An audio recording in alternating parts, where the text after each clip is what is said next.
Reels for reals, let's move on to what our first story is here. And we have Zoë Kravitz, who has now been cast as our Catwoman in the new Matt Reeves Batman film. Let's get our quick thoughts on this because we're going to have to kind of blow through some of these since I got to be out here in a few. So, I mean, honestly, I just don't care. Yeah. Right? They could have casted almost anybody. Yeah. And I really wouldn't have cared, but I am okay with this. I think this is a great casting, right? If it were fucking Emma Stone or Zoe's, what's the name? Salandana or whatever, or fucking whoever. Yeah. Like maybe not as thrilled, but I think Zoë Kravitz has like this. She already has this like not weird personality, but like this eccentricity about her, right? Which is going to lend a hand to this. Oh yeah, when your dad's Lenny Kravitz and your mom's Lisa. What's her name? Lisa Bonet. Bonet. Yeah. You grow up in a very eccentric environment, right? Which I think is going to lend a hand to playing this Catwoman character. I like it. Yeah, it's cool casting. Also, I don't give a shit about any of this casting. Nope. Just fucking make the movie and then let me see it. Like, I don't. I guess maybe it's used to like drudge up like excitement for the film. Yeah. But whatever, just make the film. I'll watch it. Whatever, I'll watch it. You have my ticket. It's like, I don't need anything else. If it was between her and Brie Larson, I'm going Zoe all day. Okay, fair enough. Yeah. Your continual hate of white women in general, but okay. I watched Between Two Ferns. Hilarious, right? And then the Brie Larson interview with Zach Galifianakis. It was just funny. Yeah. Anyways, but then also with this, we have Paul Dano now as he's been cast as the Riddler. Yeah. Cool casting, but again, maybe even more than Zoë Kravitz. I don't care, and I love Paul Dano. I loved him in God, what's the film that he's in? Something Soldier is an A24 movie. It was also starring Daniel Radcliffe, and I forget exactly what it's called. But then I love him in the film Ruby Sparks. That's actually one of my favorite films of all time.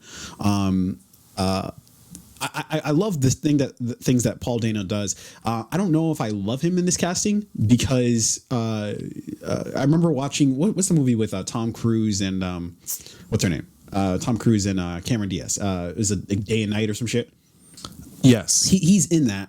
And I don't necessarily, I hated his character in it because he played this like disheveled sort of scientist geek kind of person. And I think they made him more of a kind of like cartoonish in a little bit. So I hope that's not what we get from his iteration of the Riddler. But also, again, I don't care. Just make the fucking movie. Yeah, I mean, he definitely has he has really good range. Is what I'll say about him. You know, I remember him in 12 Years a Slave. He was in Loopers. And he what was that other movie he was in? Prisoners with Jake Gyllenhaal and Hugh Jackman. Yeah.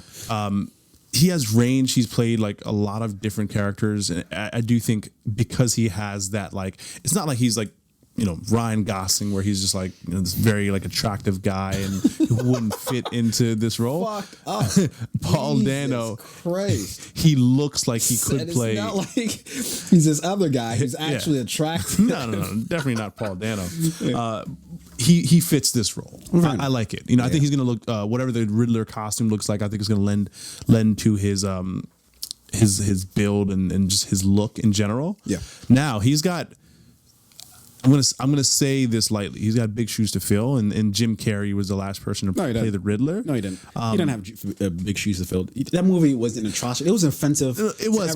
But Jim Carrey is like, if anybody was ever gonna play the Riddler, it'd be someone like Jim Carrey, someone who's like quirky and theatrical, right? Jim Carrey did do a fantastic job with that role, but it wasn't as if it was like a fuck. What am I trying to say? I don't know. Joker. Who played the first Joker? Or not the first Joker, but in the Dark Knight. Fucking Heath Ledger. Heath Ledger. There you go. it wasn't like it was a performance like Heath Ledger's Joker, right? Where it's just like, oh my god, this is all time one of the best performances we've ever seen. No. It was the right casting. It was like, yeah, who else are you going to get? But like, who else would play? Like, for example, Mr. Freeze, right? I think if that character is going to be in this upcoming Batman movie, who the fuck is going to play Mr. Freeze after Arnold Schwarzenegger? I think anybody, because again, Arnold was somehow even more forgettable as see, Mr. Freeze. No, I think everybody freeze. All right, that was good. That was good, Arnold.